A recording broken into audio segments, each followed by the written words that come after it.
Hey guys, I have some really cool news. My very first course I've ever put on LinkedIn Learning is out, TypeScript, object-oriented programming, and it was an experience and it was a lot of fun. And I hope you do check it out. I'll include a link down below, and you can get a free trial, free starter month on their platform. Have access to all their great courses. But what I'd like to do this video is just go a little bit over the course, as well as just talk about how the process of building a course on LinkedIn Learning was significantly different than working with Scrimba or building my own courses or anything like that. Let's go ahead and jump into it.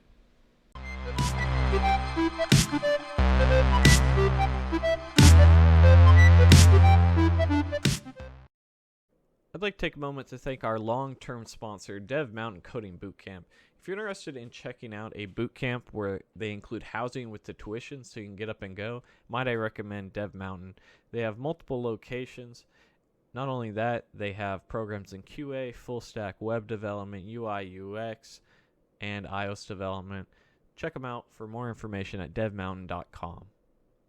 So I think a good place to start when talking about this course is really just what is the course about. It's obviously about object-oriented programming and TypeScript. And if you have no experience in TypeScript, that's fine because we take you from like 0 to hero, more or less. And it's a quick course. It's only about an hour and 3 minutes. One thing that was really interesting about working with LinkedIn Learning was that they like their course to be smaller, more bite-sized, right? Like the Angular course I'm going to be releasing by the end of this month is like 14 hours and it's not even done. So they don't like those. They want some. I'm sure they have courses like that, but for your first course, they want something a little bit smaller.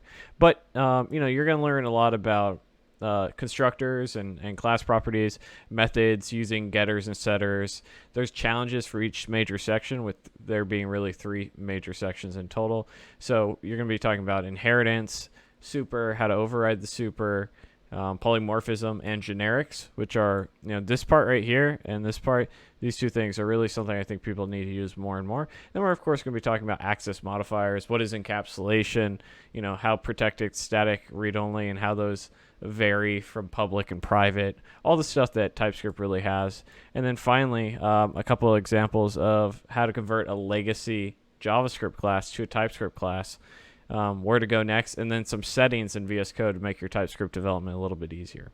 So lots of really cool stuff, man. So if you're not familiar with some of the more high level programming, things when it comes to object-oriented programming, like encapsulation, like polymorphism, access modifiers, all that sort of stuff, it's a great course to get you up and going. You'll be able to start building reusable classes and do proper inheritance and things like that. So but that's the course.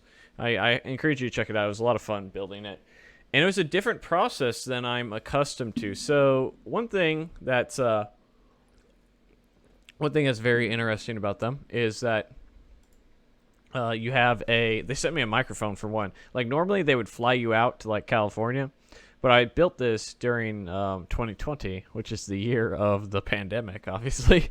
And so they sent me a microphone. It's in that closet. They sent me like $1,000 microphone to record with. Really nice. And I might use it in some future videos. We'll see. We'll see, because I don't have to send it back yet. But so not only did I have like a sound technician where I set it up, they had to check the sound. They also had custom like video properties of like with custom recording software, not custom, but recording software that was synced to certain settings and things like that. Very professional. And they got a producer as well. And before doing the course, there's a lot of, this is the syllabus, these are the code examples, this is what I'm going to do, and sort of check, are we on the right page, this and that. And that was rough for me because I'm more of a very high level guy. Here are just the bullet points, and bam, we gonna wing it, baby. When you work with larger organizations, sometimes they want things to be more structured, because that's just usually how it goes. And so there's a little bit more of me trying to be more structured. But with that being said, they were pretty flexible when it came to the recording of how I like to do things. So like I don't go and say the same thing 20 times in a row. I usually sort of feel it out once or twice, and the flow is the same, but the exact words are usually different between each take. And that was really nice. I didn't have to be held accountable to like, oh, you said it this way, say it this way. and getting feedback was cool as well. So there's a bit of an ego check, right, as a content creator, where you just like, dude, I make courses. What are you talking? What I gotta do? But then you have someone who lives and breathes this as a producer. This is what they do full time, every day, and then they start giving hints and tips of like, hey, what did you notice you did this, or what do you think about this? What do you think about that? And start incorporating some of these things into my own courses now, and that's been really, really fun. And at times a little bit frustrating because like sometimes you don't even realize you're doing something bad, and maybe you don't even agree at first that, oh, this is a better way of doing it, but then upon reflection you go, oh yeah, that is a better way of doing it. But it's interesting to go and submit content to be reviewed and have like a whole review process, and it took a while, partially because this year has been crazy for everybody, and I was supposed to fly out, and then it got canceled. Said we're not flying anybody anywhere, and then I was like, okay, I started this course like 6 months ago. It hasn't been 6 months of work, but I was like, okay, well, I just got a relationship, and like the last thing I want to do is work on a course. Can we postpone it? And they're like, yeah, sure, no problem. And so they're really flexible about that, and that was really appreciated because I worked really hard to get a course on LinkedIn Learning, and it's something that I really want to do. I wanted to partner with them. I wanted that on my resume. I wanted to, get a course out there, and I thought that was really cool that they were flexible with me on that and very understanding. And so I'm hoping to do more in the future. I'm not quite sure yet on what. I'm a little coursed out, and right now I'm sort of trying to focus on myself more than my career. But we'll see how that all plays out. I say that and then fall back into old habits. Well, I'm really hoping not to. But it was an interesting experience. I would say a pleasurable experience if you're okay with feedback, and I try to be okay. Not everybody is, and I learned that the hard way doing pull requests with certain developers I've worked with in the past. Not everybody wants to get better. Not everybody thinks they're doing anything wrong. Not everybody's open to constructive criticism. But if you are, I think you'll not only be a better content creator, I think you'll actually go and learn how to be a better educator, which was what I thought a lot of the emphasis was on. And, listening back and some of the things I picked up of, listen back and see if what you thought you communicated you did. And what I mean by that is like a lot of the feedback was, this is what you said. Does this make sense to you if you aren't an expert in this technology? And I was like, I guess not. You're right.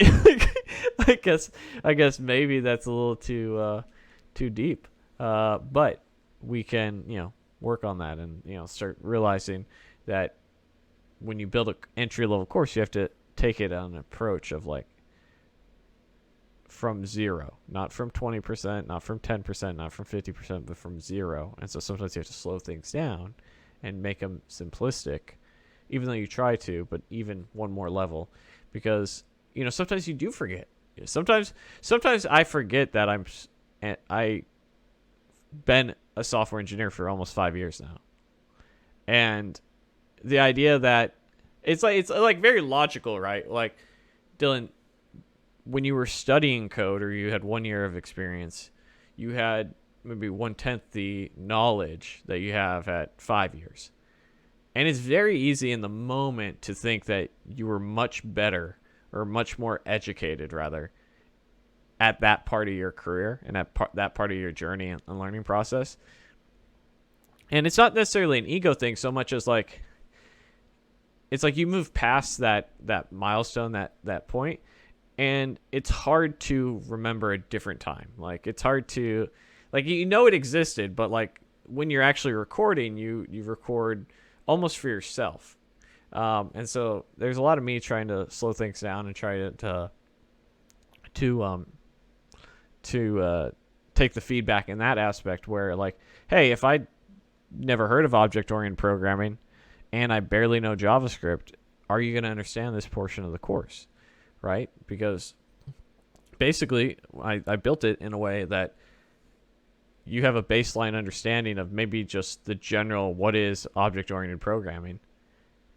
and you just kind of know that, oh, it inherits things, if that. And then, what is TypeScript? Well, it's JavaScript types. That might be all your knowledge, and you don't even really know what that means. So you have to sort of piece it together. And I think the producer that I worked with did a really good job in getting me to sort of build those breadcrumbs. So, but it was a lot of fun. I encourage you to check the course out. There'll be a link in it down below. As always, thank you so much for watching the video. Don't forget to comment, like, subscribe, share. Check out some of my other courses as well. I'll see you guys in the next video. Bye.